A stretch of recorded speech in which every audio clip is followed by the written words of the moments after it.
Hello friends, आज हम आपको मौलिक अधिकार के बारे में पढ़ाएंगे।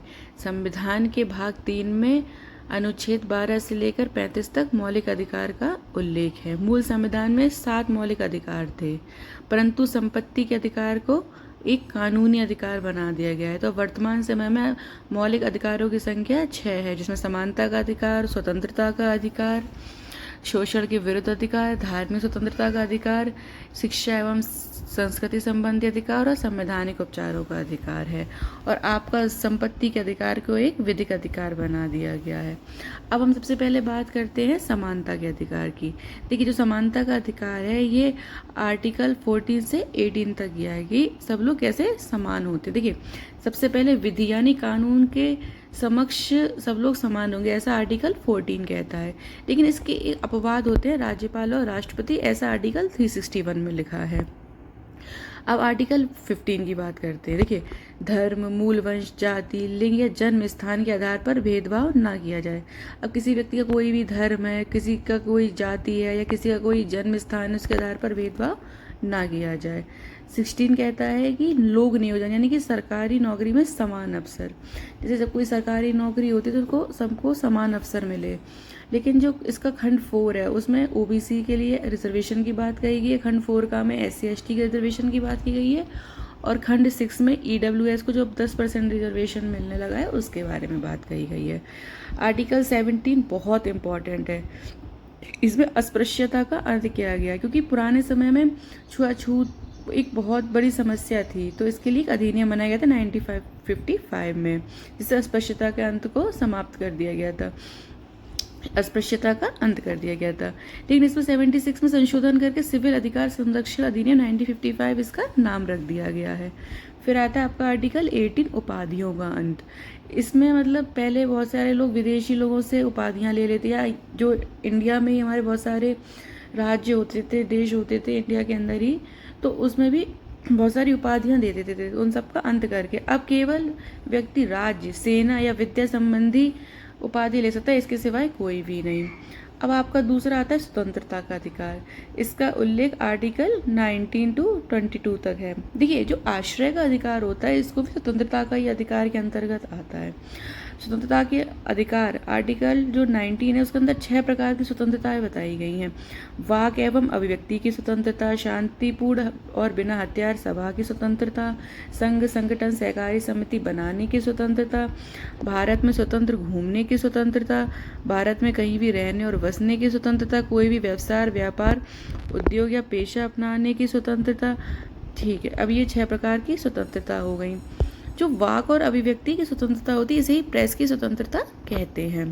अब आर्टिकल 20 आता है अपराधों के संबंध में संरक्षण से। देखिए, अपराध करने के बाद बने कानून पर दंड नहीं दिया जाएगा। इसका मतलब जैसे कोई भी किसी ने अपराध 2025 में किया है लेकिन कानून 2026 में बनाया गया है, तो वह उसने अपराध 2025 में किया तो इसलिए पकड़ के उसे 2026 में दंड नहीं दिया जाएगा। और इसका 20 का पार्ट 2 कहता है कि एक ही अपराध के लिए 2 बार दंड नहीं दिया जाएगा। जैसे किसी व्यक्ति ने एक ही अपराध किया है तो उसको 2 बार दंडित नहीं किया जाएगा।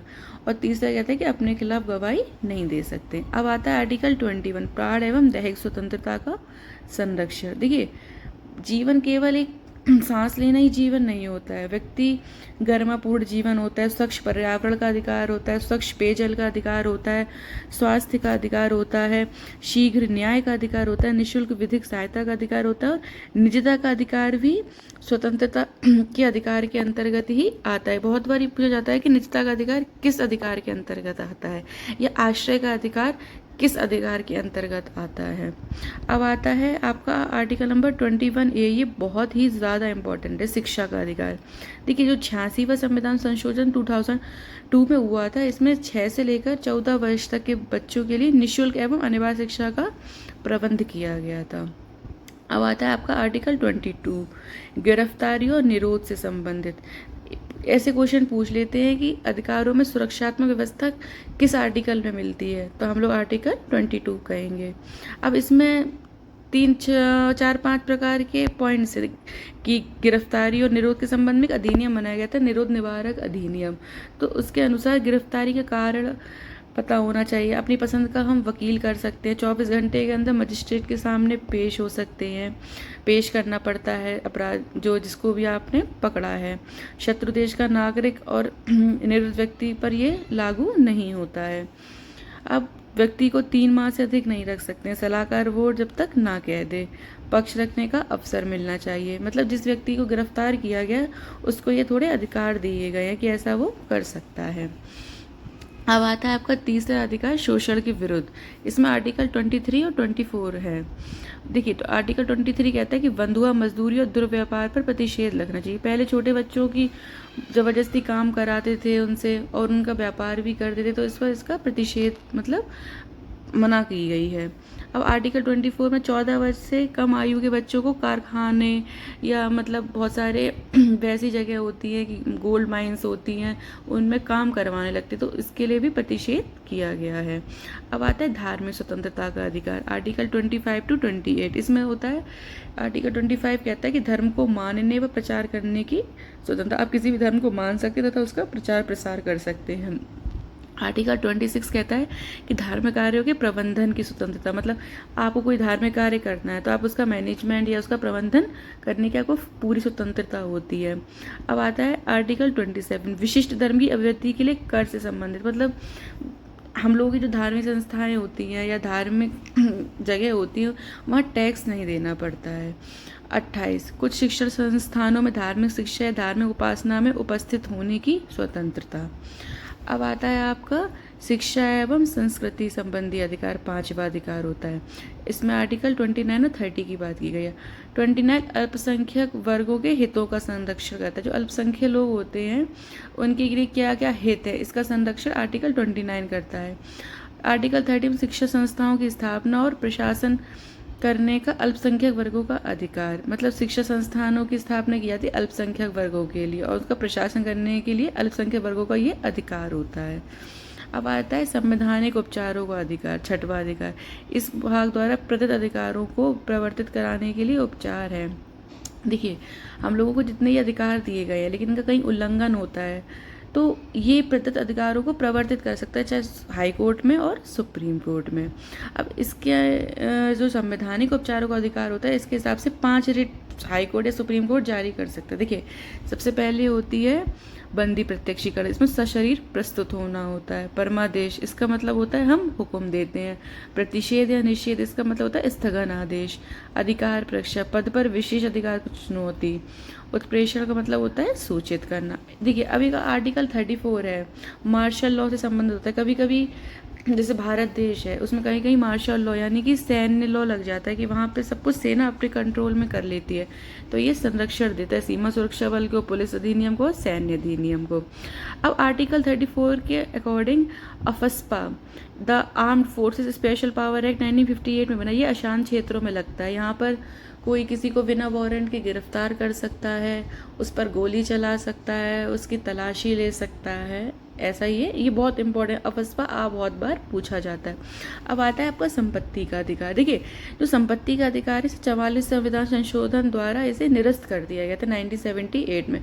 अब ये एक विधिक या कानूनी अधिकार है, ऐसा आर्टिकल 300A में लिखा है। अगर आप देखिए, कुछ क्वेश्चन पूछे जाते हैं कि जैसे मौलिक अधिकारों को कौन निलंबित कर सकता है, तो वह राष्ट्रपति है।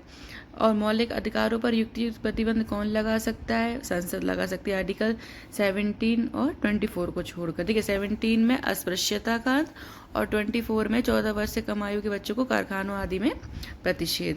अब आर्टिकल जो 12 है वो राज्य पद को परिभाषित करता है। आर्टिकल 19 स्थगित किया जा सकता है आपात की स्थिति में या युद्ध व वायु आक्रमण की स्थिति में।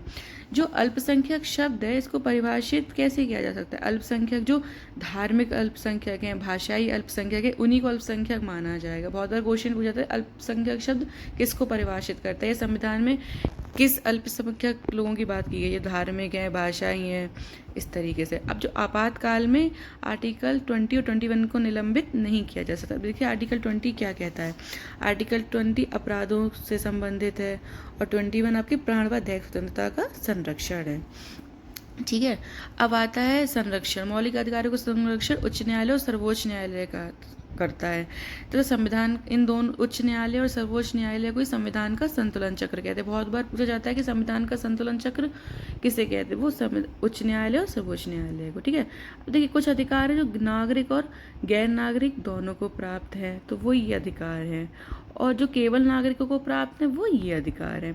अब आर्टिकल जो 19 है उस पर युक्त प्रतिबंध लगाया जा सकता है अगर बात राज्य की सुरक्षा की हो, लोक व्यवस्था की हो, शिष्टाचार की हो, विदेशी राज्यों से मैत्रीपूर्ण संबंध की हो, संप्रभुता की हो, अखंडता की हो, अपराधों के लिए उकसाना, अगर ये सब बातें होती हैं तो आर्टिकल 19 पर युक्त प्रतिबंध लगाया जा सकता है।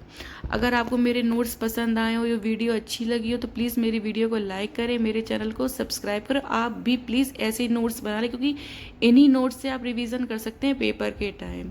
धन्यवाद।